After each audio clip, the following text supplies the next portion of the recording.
DLA Ignite. I'm here today with Daniel Hall, and we're going to be talking about Rev-Ops. So revenue operations, if you don't know what Rev-Ops is. It's this new kind of, it's been going about 2 or 3 years, where what we try and do is get all revenue creation things together in one place. But rather than me talk about it, as you can see, I'm not really an expert. I've got Daniel Hall in to talk about it. So Daniel, first and foremost, before we get into it, where can people find you? Yeah, first, thank you for having me, Tim. I really You're appreciate welcome. the conversation. And people can find me on LinkedIn, Daniel-Hall BB, at the end of the LinkedIn URL. And you were just telling me before we came on live, you've got a 3-month-old or 3-year-old and a 4-month-old. Yep. Oh, the numbers the wrong way around. Yeah. Okay. That's all right. Both boys. One will be 3 May the 1st, and then one just turned 4 months last week. So had his 4-month checkup just recently. Wow. So before we dive in about why don't you tell me what you think Rev-Ops is? Yeah, for me, I think revenue ops is the alignment of your key stakeholders in your go-to-market function. It's the integration of your technology into that go-to-market strategy. It's the data and the data governance that's around that functionality for your go-to-market strategy. And it's the process optimization that goes there as well. So trying to kind of understand everything that's going on through that customer journey to optimize and create the most efficient revenue strategy possible for your go-to-market. Because when I was in corporate, we would have there was sales, there was marketing, and we had this team in so most SDR type functionality in Europe or certainly in the UK is in Ireland. Mm-hmm. And so we had this team of SDRs in Ireland, and all of us had our own strategy. So we'd go to the SDR team and say, this is the way that we're organized this year. And they say, oh, well, we're not organized like that. So you should have come to us a couple of months ago. Yeah, I think that's kind of some of the problems, especially with some of your go-to-market strategy, is that when you get to a certain size, especially, or even at your startup level, if you're not careful, especially in a remote kind of world, your philosophies can get siloed inside of their different departments, whether that's marketing, sales, and customer success and product, or if it's inside of your own sales organization, like you're pointing out, where you have your development team that's trying to go get something and your sales team on the other end that's trying to do maybe a different task or go after a different model. So that's definitely something that can happen for sure. So thanks to Jake for still actively using what Daniel taught me. Well, there you go. Thanks, Jake. Jake's the man. Love Jake. It's always good to have you. It's always good to have people to come and support you on these things. And thank you, Jake, for that. That's awesome. Let's picture this. So I'm a small organization. I'm a startup. I'm just starting, and I'm just starting to measure things from a sales perspective. I've got a couple of salespeople. We're going to be doing some cold outreach. Where do I start, and what's the thing that I should be doing with Rev-Ops? Yeah, I think the first thing that you want to do is kind of understand what your go-to-market motion is. Is it B2C, or is it more commonly is it a PLG motion or a B2B motion? And then kind of start to understand, okay, now I'm going to. So B2C is business to consumer. B2B is business to business. PLG? PLG, product-led growth. Okay, right. Or some combination of those, right? So there has to be some sort of combination potentially of those go-to-market motions that you can have. And then you want to start aligning your stakeholders inside of that business to that go-to-market motion that you have, or combo. Once you've done that, then it's really important to start gathering that data in a really doggedly determined way, because that's really going to be going to kick you in the rear if you let it go on too long without getting some governance around that. So data and governance is going to be key next. Once you start to see that data start to come in, then you can start aligning those processes that you have towards that motion of what that data is telling you. So now you can start to say, okay, we don't have enough MQLs. Now let's go make sure that we can create some MQLs with this motion or this motion or this motion. And this is how we're going to measure those. And this is the source we're going to give those when they come in. If you do that on the front end, you're in really good shape. What I see commonly is that people aren't doing that on the front end, and they have to go back in and fix a lot of this old data that's going to be hard to say. So the 800-pound gorilla in the room right now is marketing attribution, right? I imagine marketing attribution is kind of like a college group project where everybody gets assigned an assignment, and the teacher's got to kind of sort out who gets credit for what part of the assignment.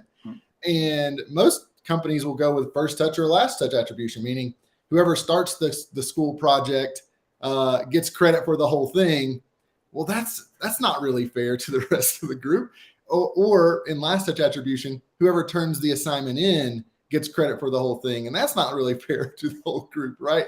So that data that I'm talking about there is going to be very key for you to kind of determine how you want to use that in your marketing attribution function, in your sales function. It's going to determine your compensation plans and alignment. So you can get your SDRs and your AEs in alignment towards their compensation.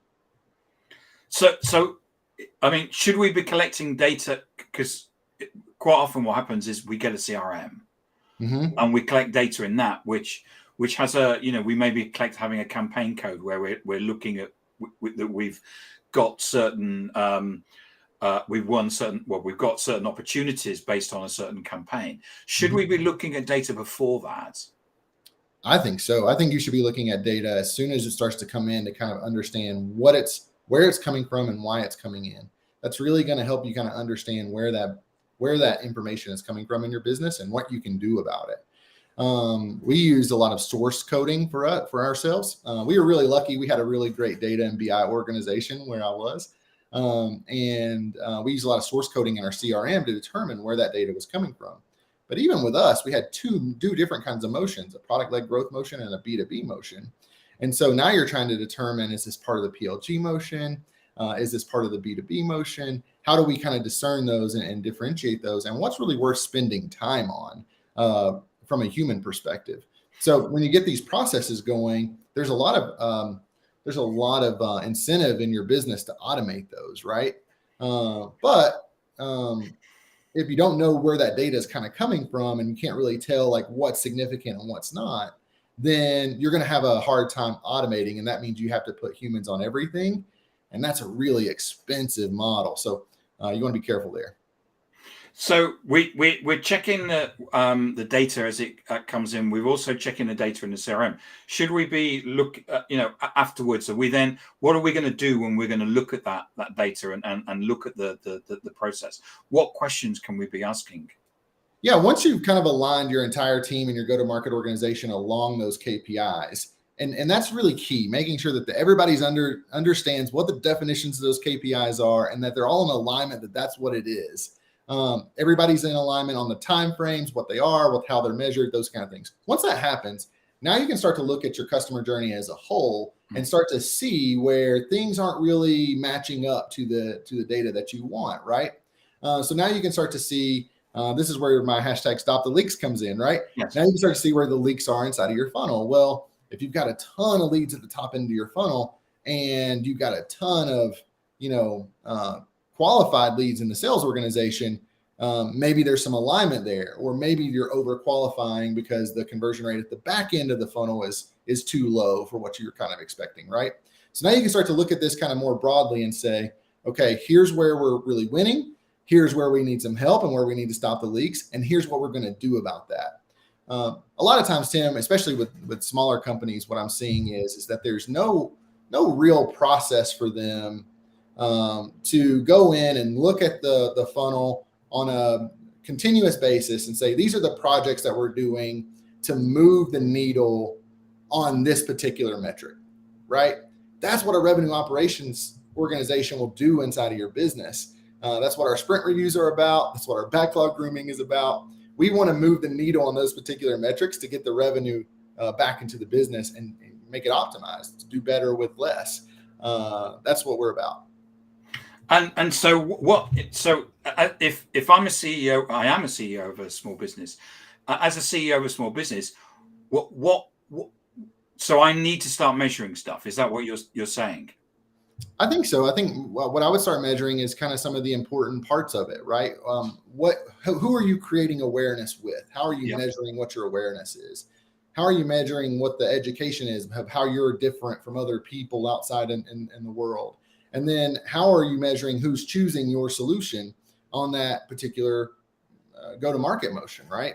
Those are very meaningful metrics to your business. And I'm fairly sure, being who you are, you're probably already measuring those to some degree.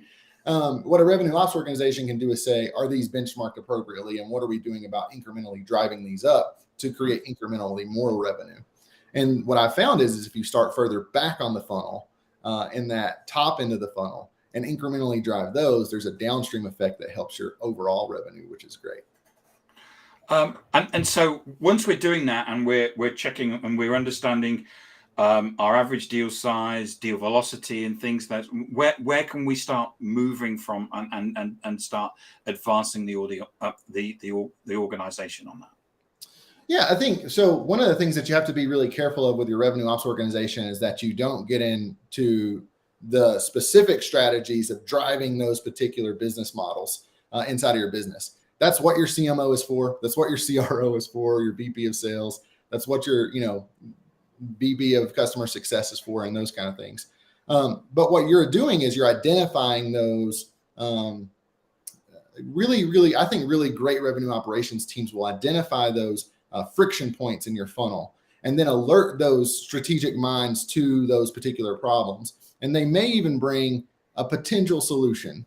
Hey, we noticed that MQLs are down. We think that this is the problem. Here's what we would suggest doing about it from a source perspective.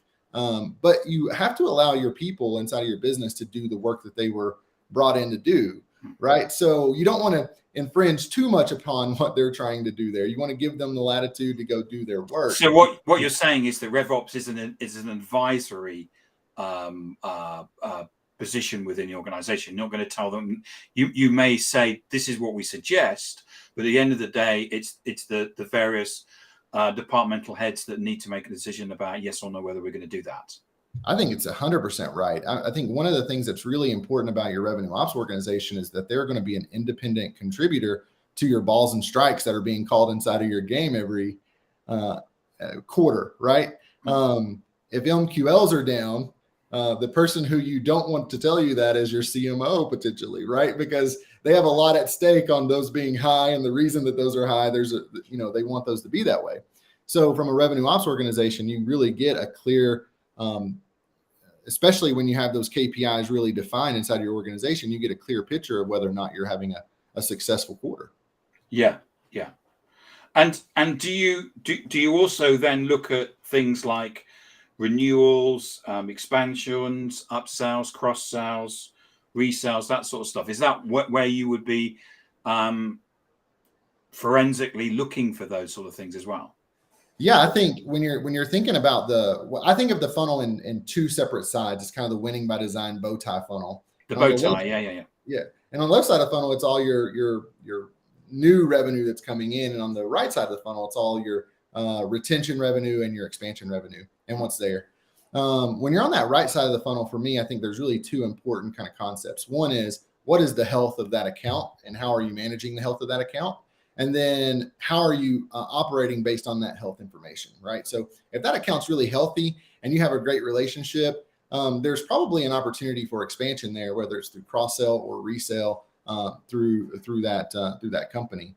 And then if it's not very healthy, it's about what are we doing to get that very healthy. And from a revenue ops organization, what you're really trying to do is inform that customer success organization of what's healthy and what's not and why. So why are things not going to retain? What's the predictive level of them not to retain? And then if they are going to retain, what's the opportunity for an increase there? Do we have everything that we need to get? Is there something that's there that's open to us to kind of go explore with that business? And are you and would that be a case of doing that on a quarterly by quarterly basis in terms of saying, right, we have the current quarter which we're going to close. So if you're on a financial year, you're on a Q2. Mm-hmm. But what's happening in Q3? Yeah, I think as predictive as you can make it is totally the best case scenario there for quarter, potentially even the next 6 months. I think with a lot of smaller businesses, it's monthly, right? How can we get to the next month and see what's there so that we can really start to figure that out? And that's when you're really starting to kind of build those processes internally. It's going to be a smaller chunk that you have to go after. Now, after those are built and you can really start to see, okay, these are defined and we're really cooking with gas. Now I can start to set that out more quarterly or maybe even more biannually to get those to the best of our kind of ability. Right. Because I think that because I agree with you that the more that we can actually plan and start looking ahead, because at the end of the day, there's a certain amount of the sales are looking after this quarter. And when you go to salespeople, they say, "Well, what's happening next quarter?" I go, don't ask me. I don't know, because I'm concentrating on getting this one closed. Well, it's all about that hygiene of the data and also how aligned everyone is to those KPIs as well, right? So let's take, for instance, bad stage information. If you have bad stage information and you don't have great conversion rates between your stages, then you really don't understand what your forecast is going to be. And that's going to make things difficult for you. One of the key problem points that I see in a lot of organizations that I'm kind of talking to right now is their handoff between their sales and their customer success organization. Right. Because they can't forecast well, they can't tell you how much revenue is going into that customer success operation, right? And so they don't know what they need to be prepared for from a people headcount standpoint on that customer success side. Yeah. It makes it very difficult on your organization to onboard successfully and then create impact in that customer base. And then it makes them have to prioritize and pick and choose, which is not a good place to be in with your customers, right? It's like, I don't want to prioritize and pick and choose. I want to have the headcount to sustain what's coming in. So I have to have sustainable growth. Yeah. I mean, when now that you're talking about forecast, forecast is always been something that's been difficult. And especially in the current climate where, God knows what will happen tomorrow. We've had so many changes and shocks that we just don't know what's going to happen. But there again, forecasting has always been difficult. Yeah, I think forecasting is one of those things that is there's a lot of different things that go into it. There's the climate of the economy that we're in right now, which is going to make things maybe a little more conservative on your forecasting that you really want to bring to the table. It's the alignment of your go-to-market organization to say, hey, these are the definitions for where we think things are and why we think that they're there. That's a really big part of your forecast and making sure that things are in the right way. And then it's about how you're, enabling your sales organization or your marketing organization to put data into the CRM effectively so that you can get that good data to forecast. And even on your customer success side, what's available to grow and what's not. I think doing all those is going to give you the most accurate forecast possible. But you're still going to have to kind of understand and dig into the weeds a little bit in an economy like today to say, okay, what's real, what's not? How can I discern that from these conversations that I'm having with my people? Because you're going to have to know that right now. It's not, this is not the time to be faint of heart and sit behind your computer and kind of trust your numbers. You got to go talk to your people for sure. Yeah, I was going to say, I mean, what as leaders do we need to do that? We've basically got to be in constant conversation, haven't we, in terms of what's going on with the deal, but balancing that with not micromanaging. Oh yeah. I think if you have your set parameters appropriate and they understand, and everybody's in alignment on what to do there, your more senior members of your organization should be able to say, this is why this deal is in sales accepted, right? It's your non-senior members of your organization that have to kind of understand, you have to be more directive with those people and delegative with those senior people, right? And hope that there is alignment there across that organization. But that's where your definitions come into play. They have to be solid. Great. Daniel, thank you so much for coming on and talking to us today about Rev-Ops. We've covered an awful lot of ground. I really appreciate you giving your insight and remind people where they can find you. Yeah, I'm on LinkedIn. I post a lot there. You can find me there if you ever want to talk Rev-Ops or you want to, kind of just touch base and say hi. LinkedIn. And you have your own hashtag, don't you? I do. Stop the leaks. Hashtag stop the leaks. Stop the leaks. follow that. I'm posting a lot of things about getting your revenue organization, your go-to-market strategy up and going. So follow me there. Fantastic. Thank you so much, Daniel, for coming on and talking about Rev-Ops. And thank you for Jake for supporting you as well. Thank you. Thanks, Jake. See ya.